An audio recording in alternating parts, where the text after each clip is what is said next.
अस्सलाम वालेकुम। प्रोग्राम सहाफ़ी में मतीउल्लाह जान। तीन बड़ी खबरें हैं। इस्लामाबाद हाई कोर्ट के जज जस्टिस तारिक महमूद जहांगीरी को बहाल कर दिया है सुप्रीम कोर्ट ने एक मुख्तसर समाअत के बाद। और दूसरी बड़ी खबर, वज़ीर आज़म शहबाज शरीफ ने एक मीडिया टॉक के दौरान ये इंकशाफ किया है कि वो और फील्ड मार्शल हर मामले पर एक दूसरे से मुशावरत करते हैं। वो मामलात क्या हैं, इस पर भी आज हम बात करेंगे। और फिर अडियाला जेल में तोशाखाना ट्रायल के दौरान साबिक वज़ीर आज़म बानी PTI की एक सहाफ़ी के साथ तल्ख़ कलामी हुई है।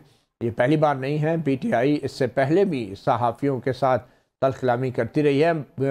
हालांकि बात तो PTI के कारकुनों की तरफ से कुछ सहाफ़ियों पे तशद्दुद तक पहुँच गई थी। तो इसी हवाले से आज हमारे साथ वो सहाफ़ी भी मौजूद होंगे, उनका हम तारफ़ कराएँगे। और एक और अहम खबर, पाकिस्तान के इंतज़ामी हिस्से और आज़ाद कश्मीर के अंदर एक हड़ताल जारी है जिसको हुकूमत का ये दावा है कि नाकाम बना दिया गया है। और DGSPR का कहना है कि ऐसी हड़तालों से मुल्क की मईशत को भी नुकसान होता है। प्रोग्राम के आखिरी सेगमेंट में हम इस पर भी बात करेंगे। मेहमानों का तारफ़ करा था। चलो, इस्लामाबाद स्टूडियोज़ में हमें ज्वाइन किया है अली बुखारी एडवोकेट, पाकिस्तान तहरीक-ए-इंसाफ के रहनुमा हैं। उनके साथ तशरीफ़ रखते हैं जनाब एजाज अहमद, सीनियर जर्नलिस्ट हैं, अडियाला जेल में साबिक चेयरमैन, साबिक वज़ीर आज़म इमरान खान का जो तोशाखाना ट्रायल है उसको कवर करते हैं। और उनके साथ तशरीफ़ फरमा है मुस्लिम लीग नून के रहनुमा और रुकन कौमी असम्बली जनाब जुल्फ़कार अली भट्टी साहब। बहुत शुक्रिया भट्टी साहब, आपने भी टाइम दिया। सबसे पहले तो भट्टी साहब, मेरे ख्याल में आपसे ही गुफ्तगू का आगाज़ करते हैं। आपके वज़ीर आज़म कह रहे हैं कि फील्ड मार्शल के साथ हर मामले पर गुफ्तगू होती है। इससे मुराद हम सियासी मामलात भी ले सकते हैं? देखिए, ये तो आपकी अपनी सोच है। आपकी क्या सोच है? मेरी सोच ये है कि जो आपके डिफेंस के मामलात हैं और इसी वजह से देखें, अल्लाह ताला के फजल करम से हमने इंडिया के खिलाफ जंग जीती। हमने देखें इंटरनेशनली हमारी जो रिकग्निशन हुई वो आपके सामने है। सऊदी अरब के साथ हमारा ये जंग के मामले पे शहबाज शरीफ साहब ने मुशावरत दी थी या फील्ड मार्शल साहब ने मुशावरत दी? देखिए, मुशावरत होती है, बेशक एक दे दूसरा दे। अच्छा। इसमें कौन सी बुरी बात होती है? लेकिन आप कहते हैं कि सियासी मामलात पे कोई मुशावरत नहीं होती। देखें, आप ये गारंटी से कह रहे हैं? देखें, मेरे प्राइम मिनिस्टर साहब ने सियासी लफ्ज इस्तेमाल नहीं किया, तो ज़ाहिर है जो फील्ड मार्शल, उन्होंने कहा हर मामले पे, जो फील्ड मार्शल ज़ाहिर है डिफेंस के हर मामले पे करनी चाहिए मुशावरत। इसमें कौन सी बुरी बात है? सियासी मामलात पे नहीं। देखें, आप मेरी बात पर जो आप तरदीद कर रहे हैं। देखें, प्राइम मिनिस्टर जो हैं वो चीफ एग्जीक्यूटिव ऑफ पाकिस्तान हैं और जो फील्ड मार्शल हैं वो इन मुल्क की जो बैरूनी सरहदें हैं, अंदरूनी सरहदें हैं, अंदरूनी सरहद, हाँ जी, उनका एक वो उनके मुहाफ़िज़ हैं। चले उनको सुन लेना, आप अपने लीडर को सुन लेते हैं पहले। जी, शहबाज शरीफ साहब का ज़रा शॉर्ट चलाइए। जी भाई, इसी जो आपने ये शॉर्ट सुनाया है, इसी में बिल्कुल उन्होंने सियासी लफ्ज़ नहीं बोला। इसका मतलब यह है कि दूसरे जो मामलात हैं मईशत पे, बिल्कुल सियासत के अलावा नहीं, देखें मईशत तो कह देना सियासत पे मुशावरत नहीं करते, क्यों नहीं बोल रहे आप? ये तो मैं कह रहा हूँ ना, सियासी मामलात की बात उन्होंने नहीं की, तो इसलिए नहीं करते, वो बात खत्म होगी। मैं तो कह रहा हूँ ना, हाँ, सियासत के ऊपर कोई बात नहीं होती। सियासतदानों का काम, ना इमरान खान के बारे में, ना पीपल पार्टी के बारे में, ना पार्लियामेंट, ना कोई आईनी तरमीम। प्राइम मिनिस्टर साहब इतने विले नहीं भाई, उन्होंने मुल्क के और बहुत सारे काम कि वो सारा दिन देर मेरी बात अडियाला की बातें करते रहे हैं, या वो बाहर जाके ये कहें कि मैंने AC उतारना है। मेरी बात समझ आ गई ना? वो इमरान खान का ज़रफ था कि उन्होंने वहाँ कहा कि मैं जाऊँगा पाकिस्तान में तो मैं जाके AC उतारूंगा। वो AC लेवल के बंदे नहीं है भाई, अल्हम्दुलिल्लाह वो एक इंटरनेशनल लीडर है और उन्होंने इसको रिकग्नाइज, पूरी दुनिया ने रिकग्नाइज किया। अच्छी बात है, उन्होंने कहा अगर PTI रिकग्नाइज नहीं करते उसमें हमें कोई फर्क नहीं पड़ता। साहब, उन्होंने ये कहा कि एक पेज में, इसका मतलब तो ये है कि फील्ड मार्शल साहब भी तमाम फैसले करने से पहले वज़ीर आज़म साहब से मुशावरत करते हैं।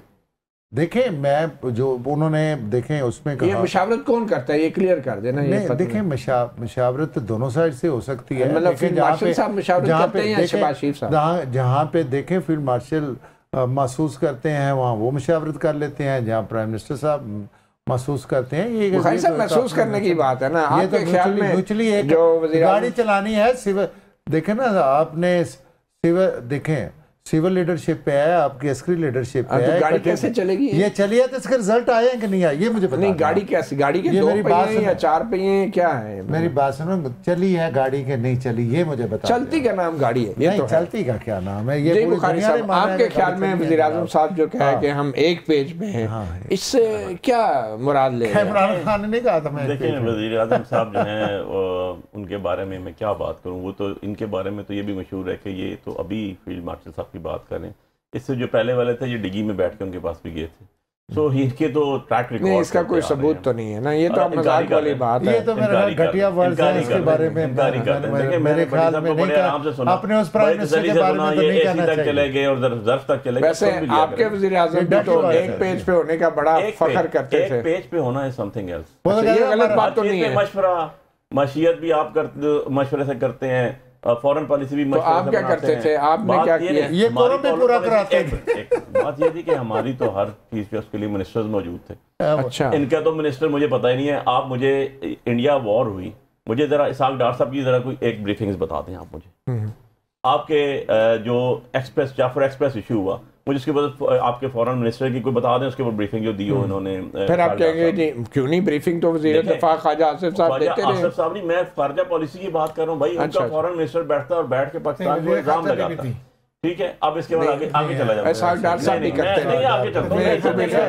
देखिए आपके परवेज खट्टक साहब कहीं नजर नहीं आए थे वैसे। मेरी आप सुने, परवेज खट्टक साहब इनके हैं, हमारे नहीं। अच्छा, ठीक है। अब आगे चलता हूँ मैं, जाफर एक्सप्रेस पे रुक जाता हूँ 2 मिनट के लिए। मुझे एक स्टेटमेंट दिखा दें प्राइम इसकी नवाज शरीफ साहब की, मुझे वो मीटिंग बता दें जिसमें नहीं है उनके नाम पे लेकर आते हैं वो। मुझे एक स्टेटमेंट आज की तारीख तक, मई के बाद 10 मई के इंडिया पाकिस्तान जंग होती है, 3 दफा का प्राइम मिनिस्टर बैठा हुआ है, इनका वो स्पिरिचुअल लीडर है वो, मैं तो ये कहता हूँ ना इनका नून वालों का, और बेटी भी कहती है मेरे वालिद ने ये कुछ कर दिया। एक स्टेटमेंट आज की तारीख, मतीउल्लाह जान साहब आपके प्रोग्राम में कह रहा हूं, मुझे एक चीज बता दूं। चलिए क्लियर हो गया है, एक पेज वाली सिचुएशन तो क्लियर हो गई। मैं आपको एक चीज बता दूं, पेज तो 1 मिनट में पढ़ जाता है, पेज तो टर्न आउट भी हो जाता है। तो ये देखे ना, अब बात ये है कि ये तो ये देखने में मजबूर है। इनका पेज तो कायम है, आपका फट नहीं देखे। हम तो है अवामी लोग, नाकाम लोग थे, ये अपना हम तो है अवामी लोग, ये तो फॉर्म की पैदावार है, फॉर्म 47 के। ठीक है, इनको तो बड़ा मुश्किल है इन दोनों में मुआवजा करना, मगर एनीवे एजाज साहब आप सेंटर में बैठे हैं दोनों एक्सट्रीम्स के, और बतौर साफ़ी बड़ा मुश्किल हो जाता है कभी कभी सेंटर में बैठना। आज क्या वाक़या हुआ? कोई इमरान खान साहब ने आपसे भी कोई बड़ी तल्ख ज़ुबान में बात की है, क्या वाक़या हुआ? ये आज नहीं हुआ, ये 24 सितंबर को हुआ। अच्छा। उससे पहले 7 सितंबर को जो हुआ वो तो आपको पता ही है। जी जी।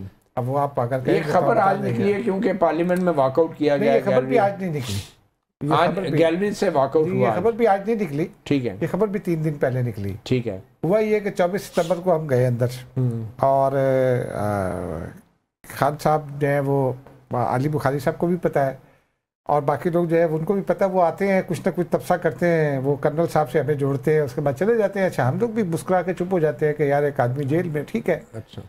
अच्छा, उस रोज भी आए, उन्होंने पहले तो कुछ तब से किया, फिर आखिर में आकर कहा कि आज तुम्हारे लोगों की तादाद कम कर दी है कर्नल ने। तो मैंने कहा कि नहीं जी, आज एक साथी का इजाफा हो गया क्योंकि वो कहीं गया हुआ था तो अब आ गया।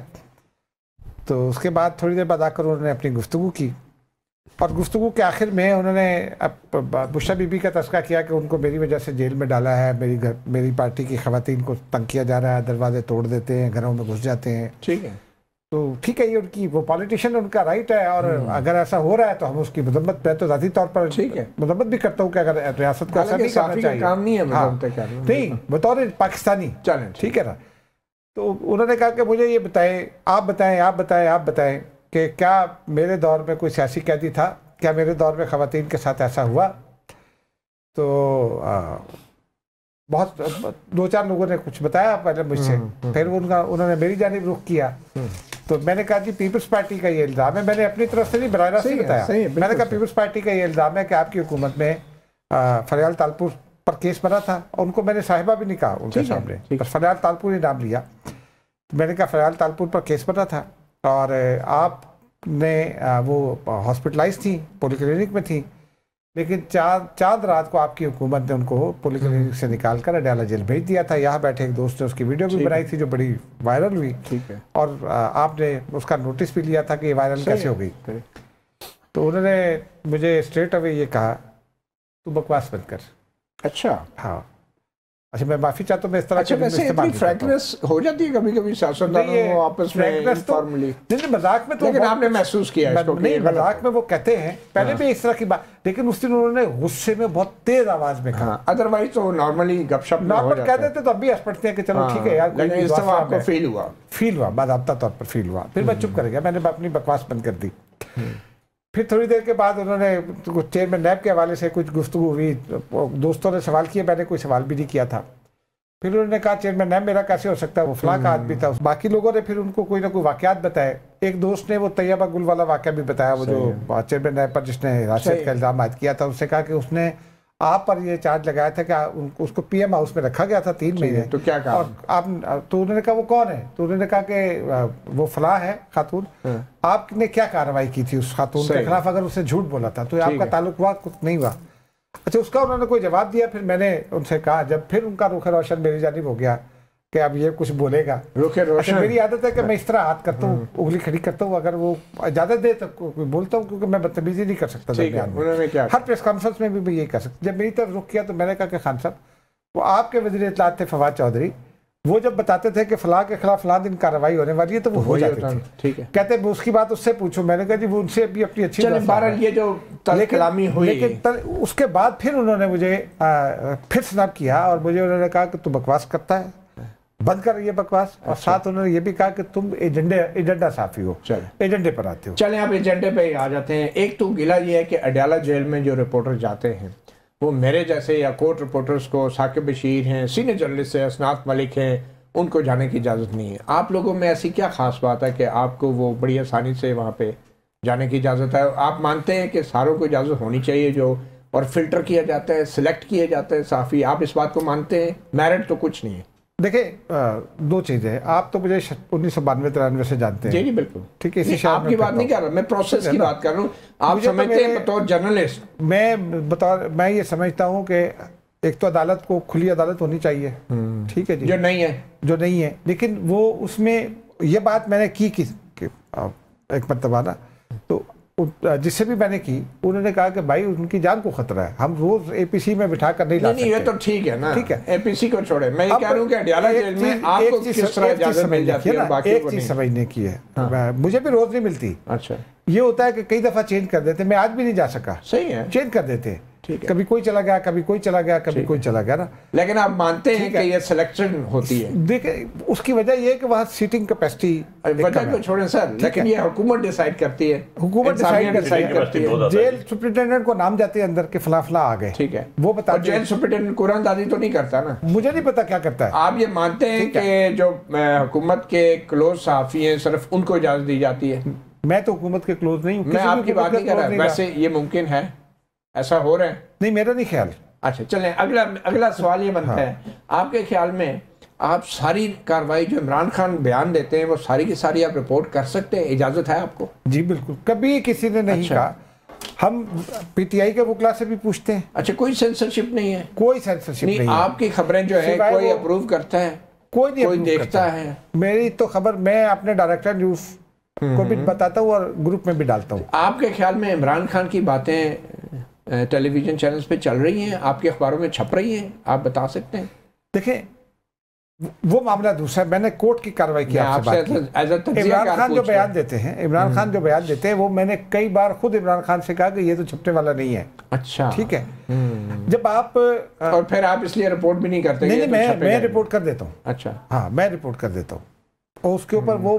देखे ना मैं हर खबर रिपोर्ट करता हूँ उसको चलाए ना चलाए तो मेरी तोशाखाना केस की खबरें क्यों नहीं छपती है ये कहाँ है तोशाखाना केस 3 साल में मेरे पास लिस्ट पड़ी हुई है कुछ 750 खबरें मेरी रुकी अब वो सारी इन्होंने तो नहीं रुकवाई ना इन्होंने रुकवाई ना एस्टैब्लिशमेंट ने रुकवाई इनके दौर में भी मुझे ये बताएं क्या पाकिस्तान में मीडिया आजाद है मीडिया किसी दौर में भी आजाद नहीं रहा अच्छा लेकिन इसमें एक प्रॉब्लम है हुकूमत बाद में कहती है हम अपनी सेंसरशिप पहले कर देते हैं आप मानते हैं सेंसरशिप है या नहीं है देखिए जब भी मेरा पेपर हुआ मैंने हमेशा आपके पेपर नहीं एज ए तज्जियाकार में पूछ रहा हूँ सेंसरशिप है या नहीं है मीडिया पे सेंसरशिप है लेकिन ये भी एक कमाल अडयाला जेल की रिपोर्टिंग पे सेंसरशिप है या नहीं है कमाल सेंसरशिप है कि आप तो अपने प्रोग्राम में नाम ले सकते हैं बाकी एंकर्स भी नाम ले सकते हैं। नहीं, नाम की नहीं, मैं उनकी तकरीर, शॉर्ट वीडियो आप चला सकते हैं। यही एक प्रोपेगेंडा है ना कि इमरान खान का नाम लेना बंद है। नाम की बात नहीं है, वीडियोस नहीं चल सकती, तकरीर उनके शॉर्ट नहीं चल सकती। नहीं चल रहे शॉर्ट कैसे? अच्छा, जेल में एक आदमी शॉर्ट कैसे चलेगा? जो पुराने शॉर्ट्स हैं वो भी नहीं चल सकते जब वो जेल में नहीं थे। मैं बता दूं शॉर्ट कैसे चलेगा, वो तो ये बताएंगे, लेकिन वो ठीक बात है, आप दुरुस्त बात कर रहे हैं। आप ये तस्लीम करते हैं कि अडयाला, देखिए सेंसरशिप है, और आप भी अडयाला जेल में भी सेंसरशिप है, सेंसरशिप भी है, बस खाली सेंसरशिप मत कैसे, मैं ये भी आपको बताता हूं। चलिए एक छोटी सी ब्रेक लेते हैं, मेरे ख्याल में जुल्फकार भट्टी साहब भी बहुत कुछ कहना चाह रहे हैं, एक वक्फे के बाद आते हैं। Welcome back. अदलिया तो अभी भी बेहाल है, मगर एक जज साहब बहाल हो गए, जस्टिस तारिक महमूद जहांगीरी, जिनको अदालती काम करने से इस्लामाबाद हाई कोर्ट ने रोक दिया था। आज सुप्रीम कोर्ट ने उनको बहाल कर दिया है और इस्लामाबाद हाई कोर्ट का हुक्म मुअत्तल कर दिया है। हमें ज्वाइन किया है एडवोकेट सलाउद्दीन अहमद ने। सलाउद्दीन अहमद साहब, इस सुप्रीम कोर्ट के फैसले को कैसे देखते हैं? क्या जस्टिस तारिक महमूद जहांगीरी की मुश्किलात ख़त्म हो गई हैं? देखिए, ये फैसला तो ऑब्वियसली पॉजिटिव है, क्योंकि जो इस्लामाबाद हाई कोर्ट का जो डिवीजन बेंच थी, जिसकी सरबराही जस्टिस सरफराज डोगर साहब कर रहे थे, वो फैसला तो बिल्कुल सेटल्ड लॉ के खिलाफ था। इफ्तिखार मोहम्मद चौधरी के केस में भी, मलिक असद अली के भी केस में बड़े वाज़े तौर पे ये लिखा गया था कि कोई हाई कोर्ट का बेंच किसी और हाई कोर्ट के जज को मुअत्तल नहीं कर सकती, उन्हें काम करने से रोक नहीं सकती। ये फैसला पॉजिटिव है। सलाउद्दीन साहब, कराची यूनिवर्सिटी ने जो अब डिग्री मनसूख कर दी है, उसके खिलाफ सिंध हाई कोर्ट में जो रिट दायर की गई थी, उस पर भी सिंध हाई कोर्ट ने कोई एतराज़ लगा दिया है? जी, कुछ ऑब्जेक्शंस लगे हैं लंबे चौड़े, मगर बहरहाल वो फिर कोर्ट में देखा जाएगा। मगर ऑब्वियसली अभी ये सुप्रीम कोर्ट में भी हुक्म इम्तनाई है, तो अब आगे फिर देखते हैं कि अदालतों से क्या रिलीफ मिलता है। अच्छा, सुप्रीम जुडिशल काउंसिल का इजलास भी 18 अक्टूबर को बुला लिया गया है, तो उसमें क्या कार्रवाई हो सकती है? सुप्रीम जुडिशल काउंसिल का जो इजलास बुलाया गया है, उसमें अभी बाकायदा एजेंडा तो मेरी नज़र से कोई नहीं गुजरा कि उन्होंने डिस्क्लोज किया हो कि क्या उसमें टेकअप होगा। वैसे तो काफ़ी जज साहिबान के खिलाफ डिफरेंट कंप्लेंट्स हैं, तो अब ये देखेंगे कि क्या वो टेकअप करते हैं और क्या कार्रवाई करते हैं। ठीक है, बहुत शुक्रिया एडवोकेट सलाउद्दीन अहमद, आपने साफ़ी प्रोग्राम को वक्त दिया। जी जुल्फकार भट्टी साहब, आपके हुकूमत है, नून लीग के 3 MNAs से फॉर्म 45 मांग रहे थे जस्टिस जहांगीरी साहब, उनको चीफ जस्टिस सरफराज डोगर ने अदालती काम से रोक दिया। उससे पहले उन्हें इलेक्शन ट्राइब्यूनल के तौर पर भी काम से रोका गया। तो ये आपके ख्याल में जो उनको अदालती काम से रोका गया था और सुप्रीम कोर्ट ने अब वो इस्लामाबाद हाई कोर्ट का फैसला जो है मुअत्तल कर दिया है, तो ये आपकी मतीउल्लाह भाई, पहली बात तो ये है कि जो वहाँ इस्लामाबाद हाई कोर्ट में बिल्कुल उनमें PMLN का कोई ना तो मिनिस्टर बैठा था, ना MNA बैठा था, ना उसमें हमारे कोई प्राइम मिनिस्टर साहब बैठे थे कि जो हमने फैसला किया। नहीं बिल्कुल नंबर 1 एक बात सुना ना जी, सही है ना अब सुप्रीम कोर्ट में कोई उनमें से कोई बैठा है, ना हमारी हुकूमत का कोई नामिंदा बैठा है कि जनाब वो इस वजह से हुआ है, एक सपोजिशन है। दूसरा ये है कि वहाँ जो कराची यूनिवर्सिटी से जिस बुनियाद पे या जाली डिग्री की वहाँ पे डिग्री की वेरिफिकेशन हुई, उसमें भी मेरे ख्याल में कोई वहाँ ना तो नून लीग की हुकूमत है, ना वहाँ हमने को अपॉइंट किया हुआ है वाइस चांसलर जो है ना हमारी यहाँ से मरीम नवाज ने, या नहीं वो तो पीपल्स पार्टी की मेरी बात देखिए ना, पीपल्स पार्टी का तो यहाँ तो केस नून लीग का था ना भाई। अभी तो आप थोड़ी देर पहले वो दूसरी बात कर रहे थे, तो मेरी आप बात सुने ना, ये हर चीज़ को जो अच्छी बुरी है वो यहाँ पार्टी के साथ है कि हमारी हुकूमत है। अगर किसी जज ने फैसला किया है तो भाई अदलिया आज़ाद है, जो मर्जी करे फैसले। मेरी बात सुने, उनके अपने मामलात हैं, हमारे तो नहीं है। दूसरी में बात, और अदलिया तो एक पेज पे नहीं है ना, देखिए अदलिया देखिए ये उनके अपने फैसले हैं, एक पेज करते हैं या अपना पेज फाड़ते हैं, ये उनके अपने मसाइल हैं, हमारे नहीं है।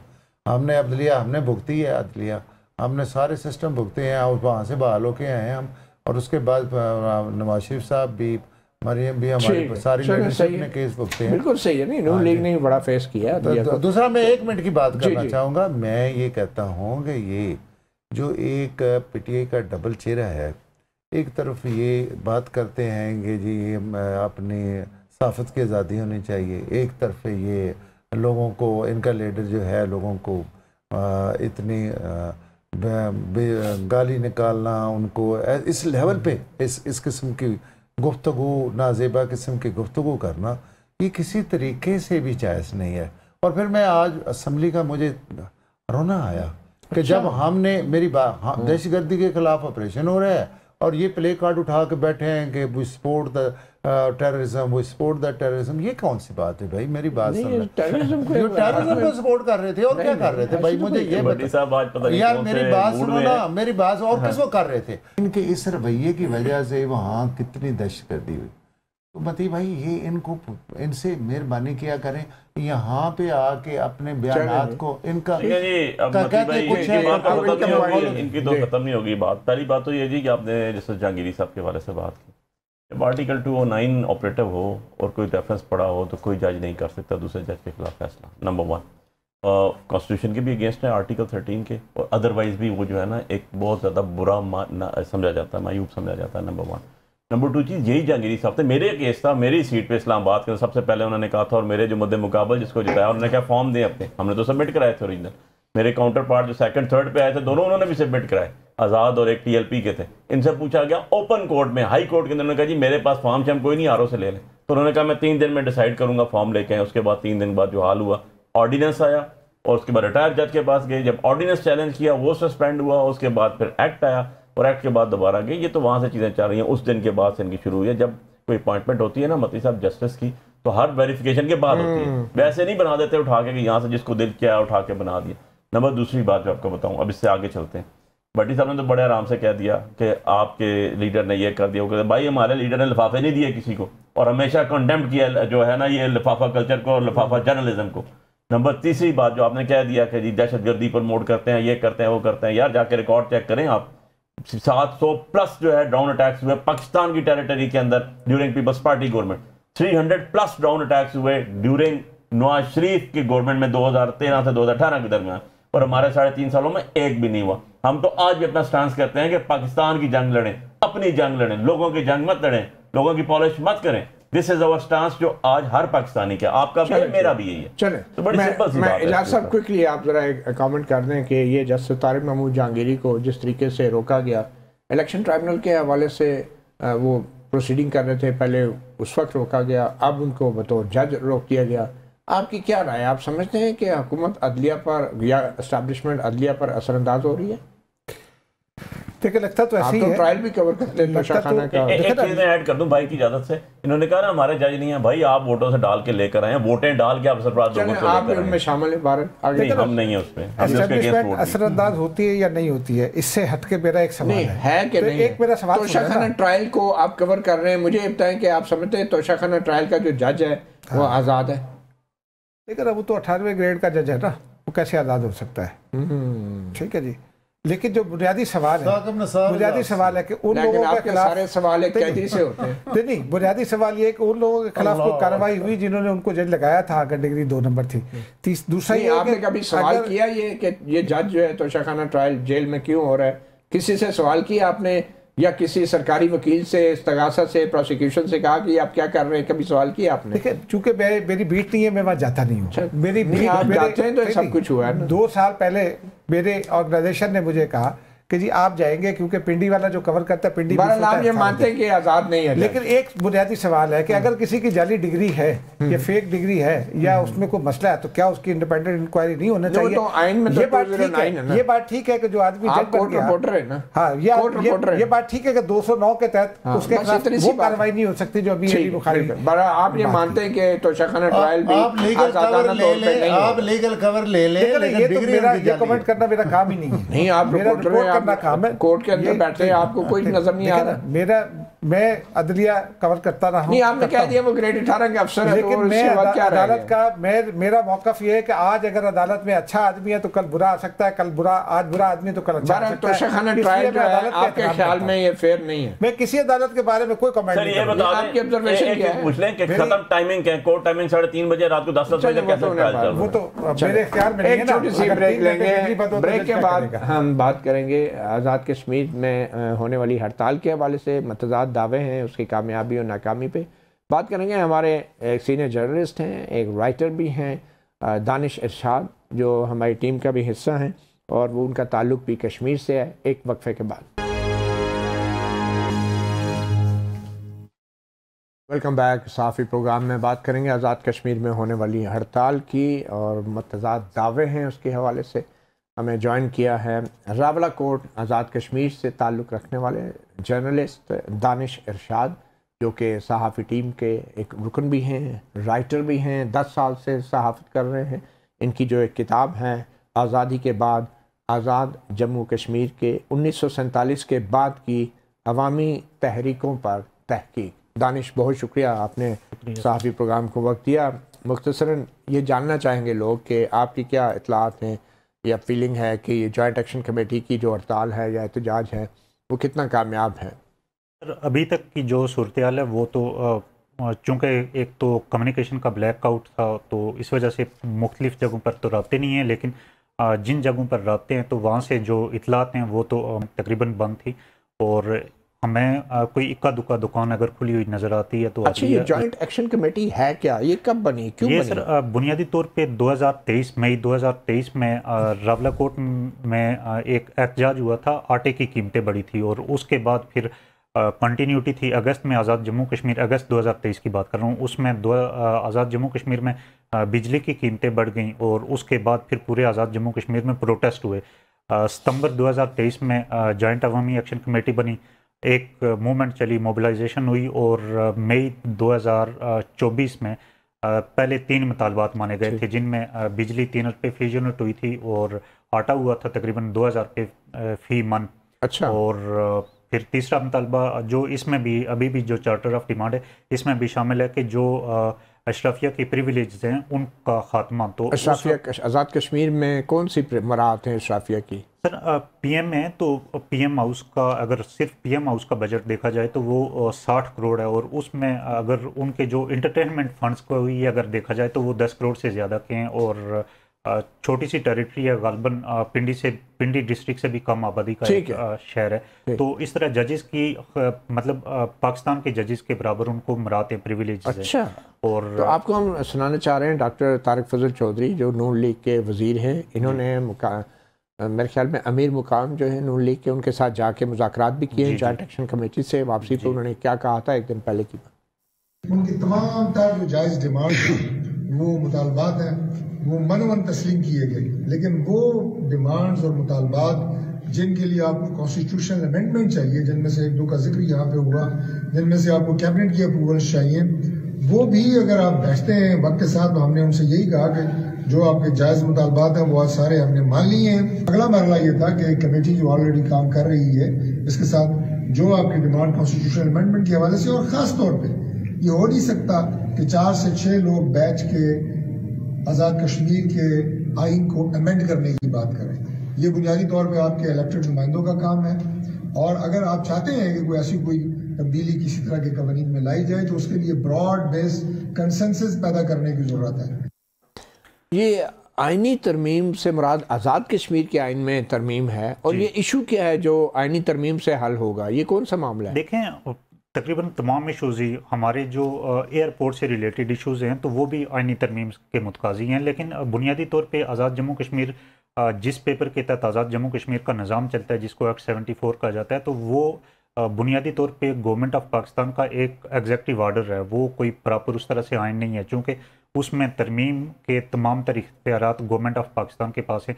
वफाकी काबीना अगर उसकी मंजूरी दे देती है तो इशू क्या है? ये महाजरीन की नशिस्तों का क्या मामला है? कौन से महाजरीन? महाजरीन की नशिस्तें ये वो महाजरीन है जो 47 में मकबूजा जम्मू कश्मीर से माइग्रेट करके पाकिस्तान में आके सेटल हुए और पाकिस्तान में वो परमानेंट सेटल हैं। मतलब ये रावलपिंडी, लाहौर, पंजाब में सिंध में, केपीके में बहुत सारी, केपीके में 2 सीटें हैं, पंजाब में 8 सीटें। इसी तरह आप ये कह रहे हैं कि केपीके में 2, पंजाब में 8 सीटें, ये कुछ 13 सीटें जो कि आज़ाद कश्मीर असम्बली में 12 सीटें आज़ाद जम्मू कश्मीर असम्बली की, जो यहाँ के महाजरीन की हैं, जिन पे आज़ाद जम्मू कश्मीर की इलेक्शन कमीशन की किसी किस्म की कोई जुरिस्डिक्शन नहीं है। और फिर बड़ा मामला ये है कि आज़ाद जम्मू कश्मीर का जो डेवलपमेंट फंड्स है तो वो भी इनको जारी होता है, और ये पाकिस्तान जो पंजाब में रहते हैं, इनको पंजाब में रहते हैं, केपीके में रहते हैं, सिंध में रहते हैं। इवन आज़ाद जम्मू कश्मीर में मैं आपको बताता हूँ कि MQM का वजूद तक नहीं था, और सिंध से जो 2 लोग जीत के जाते थे तो वो MQM के लोग जीत के जाते थे। यहाँ पे बाकायदा पोलिंग स्टेशन बनते हैं, वोटिंग होती है, कैसे होती है, इसको कौन रेगुलेट करता है? देखें, इसको आज़ाद जम्मू कश्मीर का जो इलेक्शन कमीशन है तो वो मकामी इंतजामिया को वोटिंग लिस्ट दे देता है, और हमारा इलेक्शन कमीशन नहीं देखता है? नहीं। अच्छा, वो पुलिस से करवाती है? पुलिस से, मकामी इंतजामिया से। तो उससे नुकसान क्या होता है कि असेंबली में अगर ये 12 सीटें चली गई आज़ाद कश्मीर में तो क्या नुकसान है? वो तो कश्मीरी सर, ये 27% बनता है, और इन लोगों का आज़ाद जम्मू कश्मीर में कोई स्टेक नहीं है। और जिस पेपर के तहत आज़ाद जम्मू कश्मीर का निज़ाम चलता है तो उसमें टेरिटरी डिफाइन है कि ये जो हुकूमत है ये इस खित्ते की इंतजामी मामलात को देखेगी। पर आप ये कहते हैं कि बैलेंस ऑफ पावर जो पार्लियामेंट के अंदर है आज़ाद कश्मीर में, हुकूमत बनती और टूटती इन 12 नशिस्तों की वजह से। जितने भी नो कॉन्फिडेंस आए, इवन जो तनवीर ये न्याजी साहब के खिलाफ, अब्दुल कयूम न्याजी के खिलाफ जो नो कॉन्फिडेंस मूव आई थी, तो वो भी पेश करने वाले इन सीटों में से जीत कर जाने वाले। बाहर से पॉलिटिकल कंट्रोल हो जाता है। बहुत शुक्रिया दानिश इरशाद, सहाफ़ी प्रोग्राम से इतना ही, इजाज़त दीजिए, अल्लाह हाफ़िज़।